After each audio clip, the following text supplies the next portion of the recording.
दर्ग्यावर जाऊन गोळीबार करण्याचा प्लान तुम्ही किती दिवसांपासून आखला होता?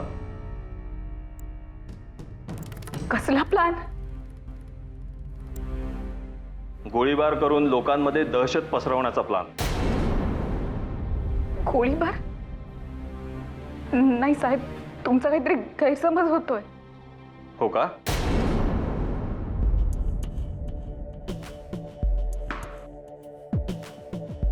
मग माझा गैरसमज दूर कर ना.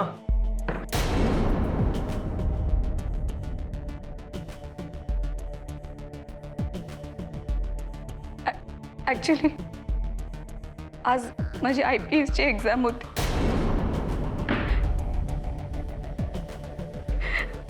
एक्झाम संपल्यानंतर राज मला न्यायला आला होता. त्याने मला मनातली इच्छा पूर्ण करणाऱ्या पीर बाबाच्या दर्ग्याबद्दल सांगितलं.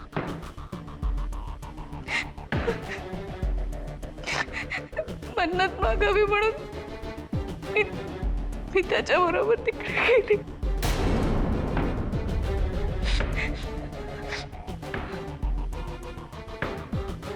कॉन्स्टेबल,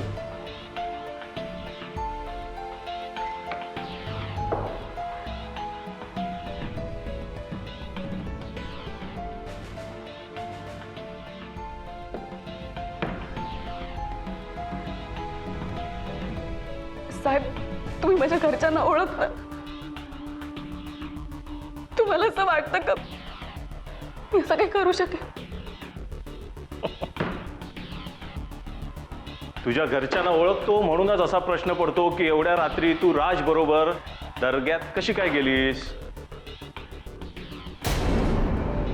राज आणि तुझं राज आणि माझं एकमेकांना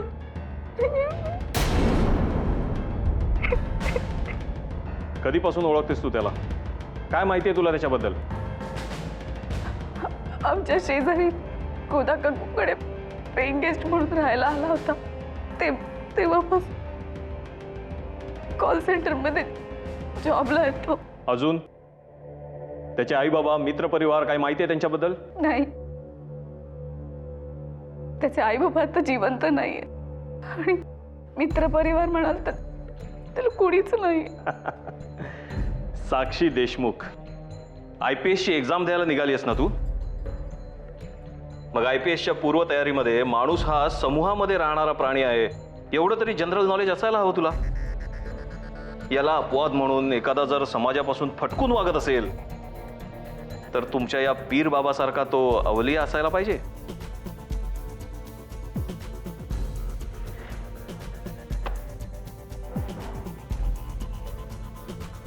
नाहीतर राज उर्फ विवेक बिडकर सारखा खतरनाक अतिरेकी तरी असायला हवा.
मारना क्यों चाहते थे?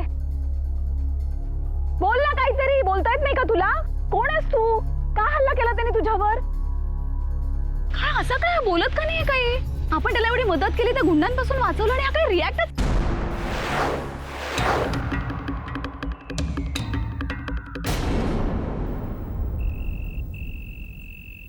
सॉरी. हवे सर तर मी कान पकडते, पण तू रडू नकोस ना. मला कळतच नाही माझं काय चुकलं ते, पण मी मुद्दाम नाही सांगितलं साईमांना. मला जरी माहिती असलं असतं की साईमा तुला ओरडणार आहे, मग मी त्यांना नाही सांगितलं असतं. नाही बाळा, तुमचं काही चुकलं नाही. पण साईमा का रागवलं तुझ्यावर? असं ते सर्वांवर का रागवतात? मला काही कळतच नाही. ती देवयानी किती छान आहे, तरीही त्यांना ती आवडत नाही. प्रिया, तू रडू नकोस ना. मी म्हंटल ना मी चुकले, पण तसं मी नाही करणार. तुला खूप त्रास होतो ना माझ्यामुळे.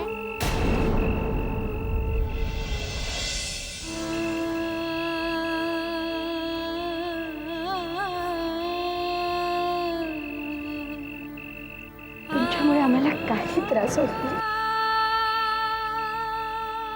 तुम्हीच तर आमचा विसावा. नाही साहेब, तुमचं काहीतरी गैरसमज होतोय. माझा राज गुन्हेगार नाही असू शकत. म्हणजे मला मान्य आहे की राज जर गुन्हेगार नाहीये तर तो पळून का गेला? तुमचं तर एकमेकांवर प्रेम होतं ना, मग तुला एकटीला सोडून तो पळून का गेला? बोल ना साक्षी. गैरसमज आमचा नाही, गैरसमज तुझा झाला होता. आता हे फोटो बघून तरी तुझा गैरसमज दूर झाला असला पाहिजे. राज उर्फ विवेक बिडकर आणि त्याचे साथीदार गेले कित्येक दिवस या शहरामध्ये लपून होते. आम्ही त्यांचा पाठलाग करतच होतो. केवळ नशीब बलवत्तर म्हणून गेल्या वेळी राज उर्फ चिन्या आमच्या हातून निसटला आणि यावेळी सुद्धा तो आमच्या हातून निसटलाय. पण यावेळी तो कुठे आहे हे तू आम्हाला सांगू शकतेस? मला नाही माहित तो कुठे आहे ते. मलाही जाणून घेण्याची घाई नाही. तुला माहिती झाल्यावर सांगितलंस तरी चालेल. कॉन्स्टेबल हिला घेऊन जा. नाही साहेब, साहेब एक मिनिट माझं ऐकून तर घ्या. एक मिनिट थांबा जरा. माझं ऐकून तर घ्या. मला काय म्हणायचं? एक मिनिट. माझी एक रिक्वेस्ट आहे. बोला. मला माझ्या घरी फोन करायचा आहे. करा ना. इथे किती दिवस राहायची इच्छा आहे हेही जरा सांगा घरच्यांना, म्हणजे ते उगाच काळजी करणार नाहीत.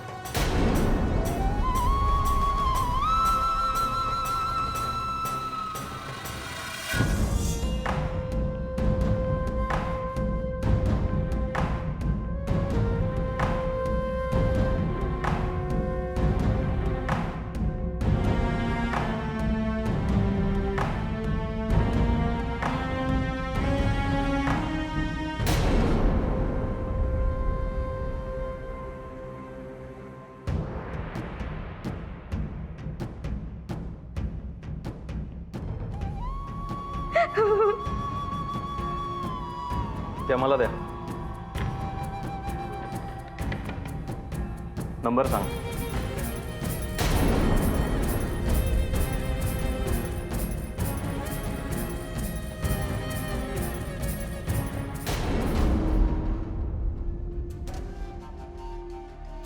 काय? 7 6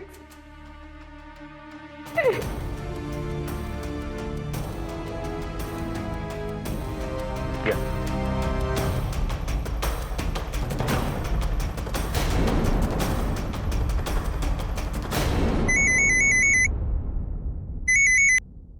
हॅलो हॅलो. देव. साक्षी. अगं साक्षी, कुठे आहेस तू? किती वाजले माहितीये का? मी किती काळजी करतो इकडे तुझी. लवकर घरी ये. तू आहे कुठे पण ती? साक्षी, काय? साक्षी, रडतेस का तू? काय झालं? अगं काय झालं? कुठे आहेस तू साक्षी? देव, मी पोलीस स्टेशन मधून.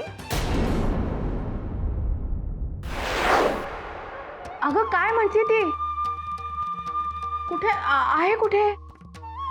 तू तिथे काय करतेस? देव,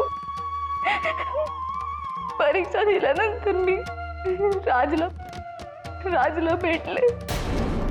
त्यांनी सांगितलं म्हणून मी त्या पीर बाबाच्या दर्ग्यात गेले होते.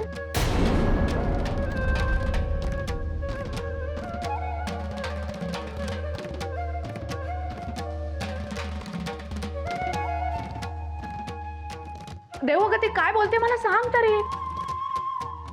मग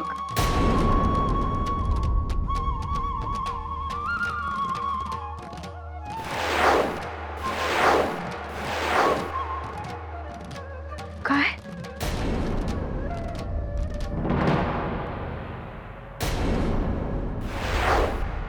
देव प्लीज ये ना इकडे.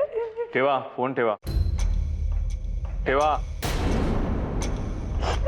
तुम्ही फोन ठेवते.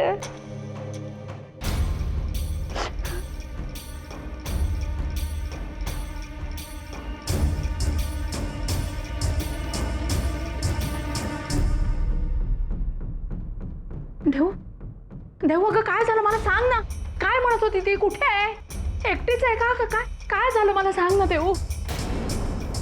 पोलीस स्टेशनला. पोलीस स्टेशनला तिथे काय करते ती?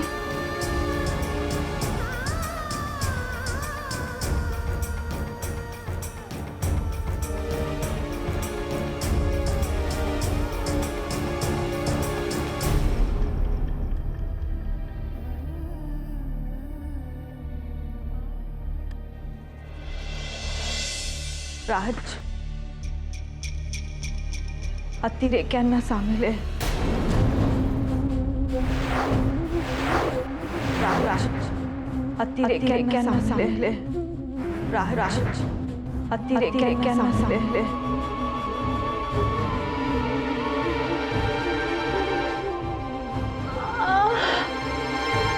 साक्षी. आई आई आई आई आई आई. काका काका काकू. आई आई.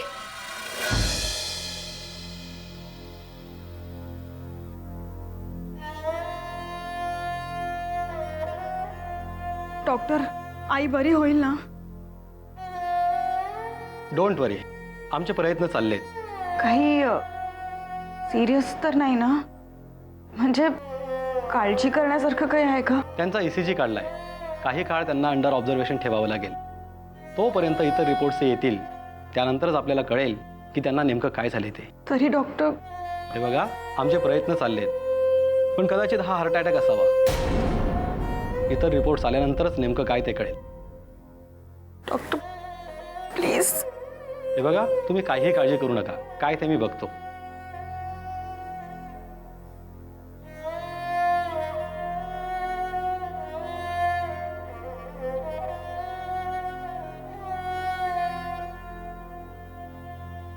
आई डोळे उघड ना.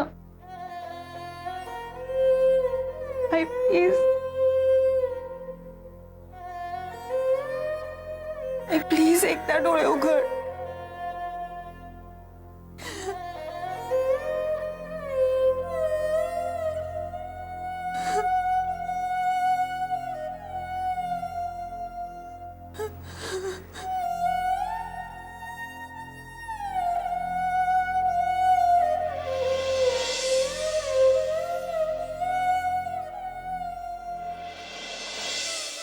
अरे मकर, घाईघाईन कुठं निघालायस? काकू अगं बहिणीला हॉस्पिटलमध्ये ऍडमिट केलंय. दीक्षाला हो, देऊ तिकडे एकटीच आहे. तिच्यासोबत मला जायला तिला हवं. झालं काय? पण तिला धक्का बसला. साक्षीला पोलिसांनी अटक केली ना. साक्षीला पोलिसांनी अटक केली? साक्षीने काय केलं? काकू मला खरं खोटं काय ते माहिती नाही. मी घरी नव्हतो. मला घरी आल्यावर अभिलाष आणि श्रावणीने सांगितलं की ती राजसोबत कुठेतरी गेली होती. तिथे राजनी गोळीबार केला आणि काय? त्यात काही माणसं दगावलेत. रा- काकू, राज पळून गेलाय आणि साक्षी बिचारी पोलिसांच्या तावडीत सापडली. काकू तू तू बस. राज राज असं नाही करायचा. राज चल चल, मी तुझ्या बरोबर येते. अगं तू कुठे येतेस? तू घरी जाऊन थांब ना. नाही नाही, मला घरी चैन पडणार नाही. मी प्रतीक्षाला कुठे ठेवले? हॉस्पिटलमध्ये. हो. काकू तू नाही, मी तुझ्या बरोबर बर येते. चल चल चल.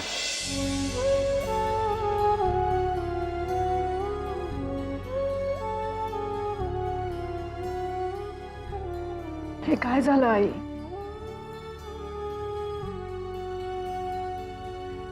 तू इथे अशी हॉस्पिटलमध्ये, साक्षी पोलीस स्टेशन मध्ये, ती कशी सुटणार आहे देव जाणे. आई तू तरी लवकर बरी हो ना.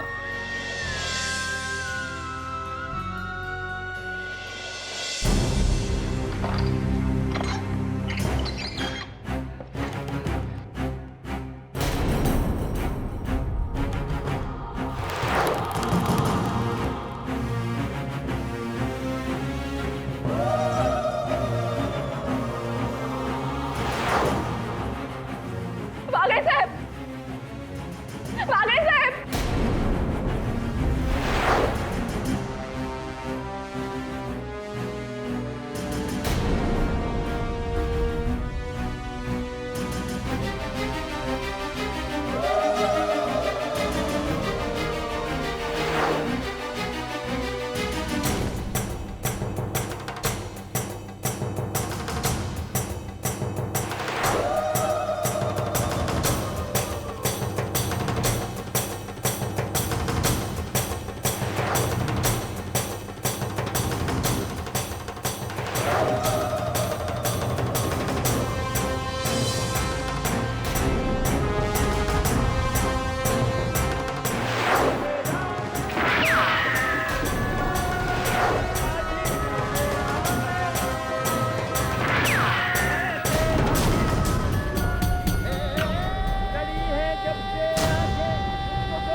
मी काही नाही केलंय. वाघे साहेब, मी काही नाही केलंय.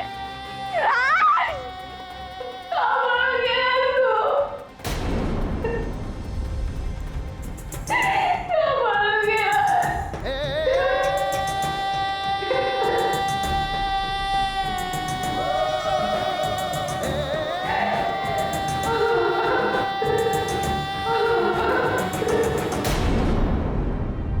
डॉक्टर रिपोर्ट आले का? काय काय म्हणतात report? Miss Devyani, it's a case of severe heart attack.